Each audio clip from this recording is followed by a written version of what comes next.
하루 동안 쏟아지는 소식 중 중요한 내용만 선별해 방송하는 나라의 TV, 어려운 환경에 처한 나라의 TV 운영을 위해 구독료 후원자가 되어주시길 부탁드리며 방송 시작하겠습니다. 선거 유세 중 펼친 윤석열 어퍼컷 세레모니가 화제를 모으자 이재명이도 유세 중 뜬금없이 발차기를 선보였는데요. 윤석열 어퍼컷을 의식해 급조한 이재명이의 발차기는 지금 보시는 영상만 봐도 허경영이 원조인 건 분명해 보입니다. 그래서 이재명이가 원조 논란에서 탈피하고자 선보인 새로운 카드는 바로 도복. 대선 기간 동안 이재명이의 행보를 보면 내로남불 일관성 없다는 평가를 시종일관 받고 있는데요. 유세 중 마스크를 벗고 연설하는 윤석열 후보를 향해 왜 자꾸 마스크를 벗어서 감염 위험을 높이냐고 비판하던 이재명 역시 유세 중 마스크를 벗었습니다. 이재명이는 왜 마스크를 벗어서 대중들에게 코로나 감염 위험을 높이는 건지 대답해야만 할 것 같은데요. 이재명이의 웃긴 작태는 이뿐만이 아닙니다. 그동안 이재명 측은 윤석열이 토론을 못한다는 프레임을 씌우며 국민들은 수첩 대통령을 원하지 않는다고 빈정거려 왔습니다. 그런데 정작 이재명이가 A4 용지가 뒤섞여 머뭇거리는 바람에 코로나 피해 극복과 대응 방안 기자회견이 20초 정도 중단된 사태가 발생했는데요. 이거야말로 손에 A4 용지가 없으면 상대와 토론이 불가능한 문재인을 능가하는 시즌2 아닌가요? 눈앞에 A4 용지가 있는데도 말입니다. 요건 직접 보고 가실게요. 이제 그 누구도 버틸 수가 없습니다. 미안합니다. 이게 지금 문서들이 막 이엉켰네요.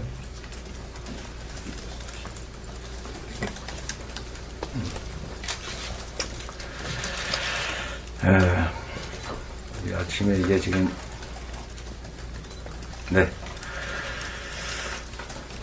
먼저 유연하고 합리적인 권영세 국민의힘 선거대책본부장은 21일 공식 선거운동 기간 일주일을 맞아 이재명 선거운동을 겨냥해 70년대 시골 장터도 아니고 같이 대선 치르기 나 뜨겁다고 혹평했습니다.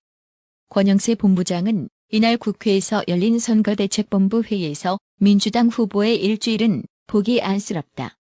가는 곳마다 네거티브, 마타도어, 편가르기를 한다며 이같이 밝혔습니다. 또한 권영세 본부장은 이재명이는 윤석열 후보, 심지어 허경영 국가혁명당 후보를 따라하기 바쁘다면서 AI 윤석열을 하니 AI를 만들고 마스크 안 쓴다고 하더니 본인도 벗었다고 비판했습니다.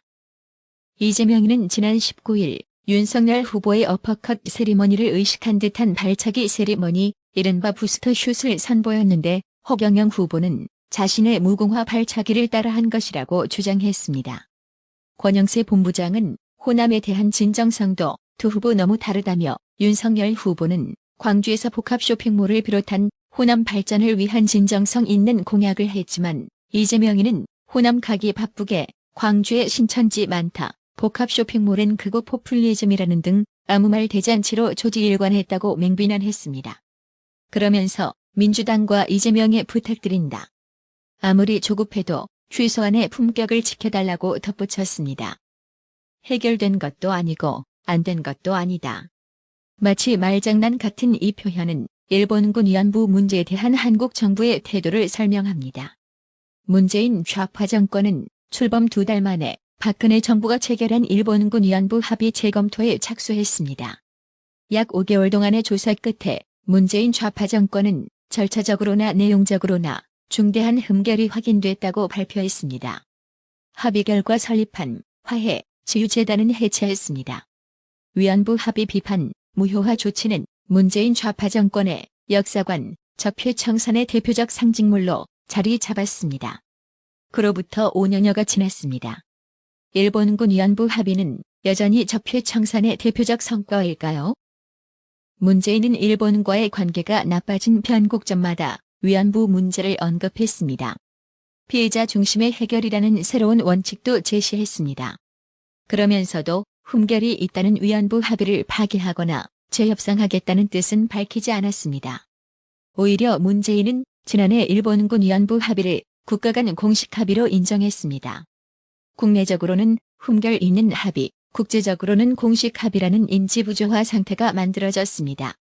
5년 내내 피해자 중심의 해결을 강조한 문재인 좌파 정권은 정작 피해자에게 해결 방향을 묻거나 시도 가능한 해결 방안은 한 번도 설명하지 않았다고 이용수 할머니는 항변했습니다. 참 웃기는 좌파 정권이죠.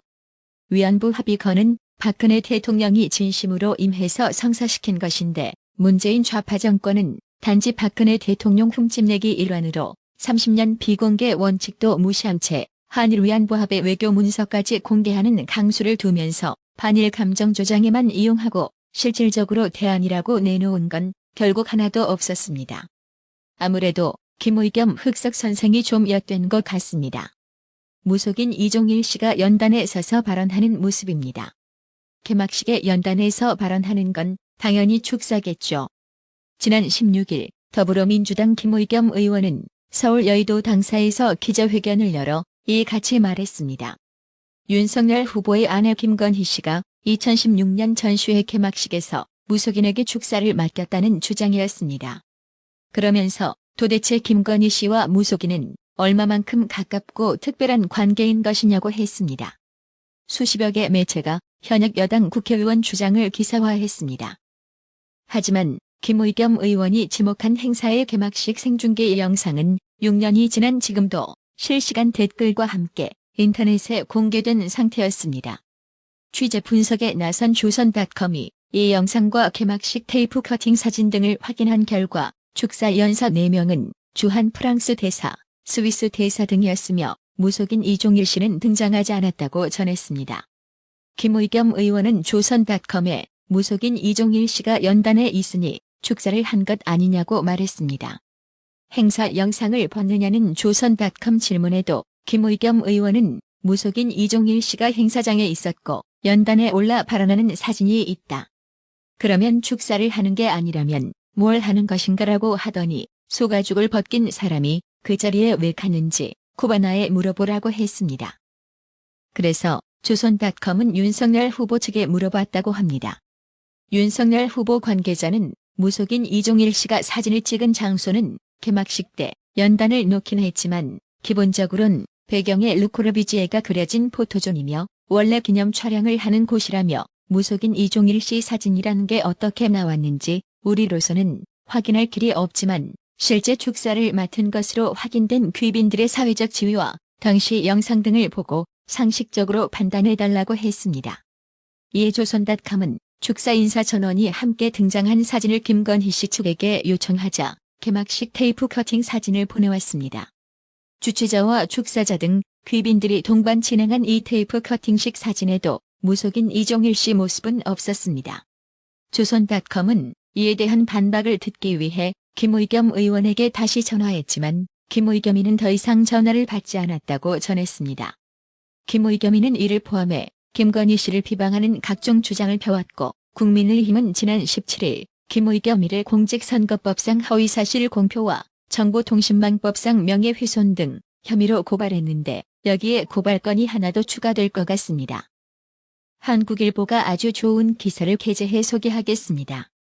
강 건너 여의도로 전해오는 삼청동 공기에서 초조함이 느껴진다고 합니다. 대선에서 지면 감옥에 갈 수 있다는 걱정이 청와대 공무원들 사이에 팽배하다고 합니다. 청와대 근무 경력이 있는 여당 인사 중에도 비슷한 걱정을 하는 이들이 꽤 된다고 합니다.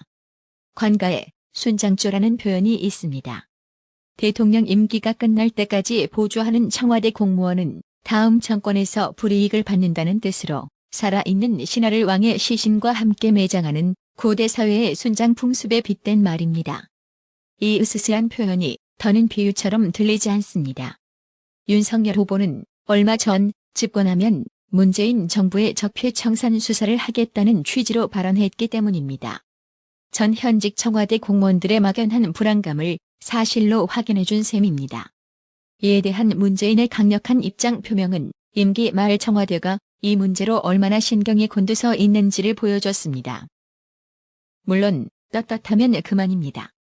하지만 한국일보 기자가 만난 전직 청와대 공무원들은 직권남용죄 적용이 걱정된다고 했습니다. 직권남용은 공무원이 타인에게 의무 없는 일을 시킬 때 생기는 죄입니다. 청와대는 국정과제 이행을 위해 정부 유관기관 인사나 정책에 관여하는 행위를 수시로 합니다. 그런데 새 정부 수사기관이 적폐 청산 실적을 올리기 위해 이런 업무 관계에 직권남용 꼬리표를 붙일 수 있다는 것이 이들이 품은 우려입니다. 새 정부가 마음만 먹으면 들여다볼 직권남용 의혹은 쌓여 있습니다. 법무부 통계를 보면 현 정부 들어 2017년부터 2020년까지 직권남용 혐의로 고발된 건수만 53,147건에 이릅니다. 이는 박근혜 정부 때보다 연간 기준 2배에서 4배 많은 건수라고 합니다. 위법 사례가 늘어서라기보다 문재인 정부의 적폐 청산 수사로 직권남용죄가 유명해졌기 때문으로 보는 시각이 많습니다. 하지만 청와대 공무원들은 내놓고 불만을 말하기도 어렵습니다. 걸면 걸리는 이런 직권남용죄의 잠재력을 최대 한도로 활용한 것이 현 문재인 좌파 정권이기 때문입니다. 문재인 좌파 정권은 박근혜 정부에 대한 적폐 청산 수사 당시 직권남용죄를 잘 드는 칼처럼 썼습니다. 문화계 블랙리스트나 사법농단 사건 관련자 대다수가 직권남용 혐의로 재판에 넘겨졌습니다. 그때는 시원하다는 박수갈채가 나왔지만 지금은 평가가 엇갈립니다. 뇌물 같은 부패 범죄를 찾지 못하자 꽝 대신 타격으로 직권남용을 무리하게 적용한 것 아니냐는 의문이 나옵니다. 실제 사법농단 등 적지 않은 사건에서 일단 무죄 판결이 나오고 있습니다. 무엇보다 직권남용죄를 적극 이용해 수사한 사람이 바로 검찰 재직 당시의 윤석열 후보였습니다. 청와대 입장에서 볼 때 부메랑을 맞는다는 표현이 이보다 더 잘 맞아떨어질 수 있을까 싶습니다. 그러게 이 사람들아, 권부로년짜리 주제에 적당히 설쳐서야지. 이래서 뿌린 대로 거두리라는 명언이 탄생한 겁니다.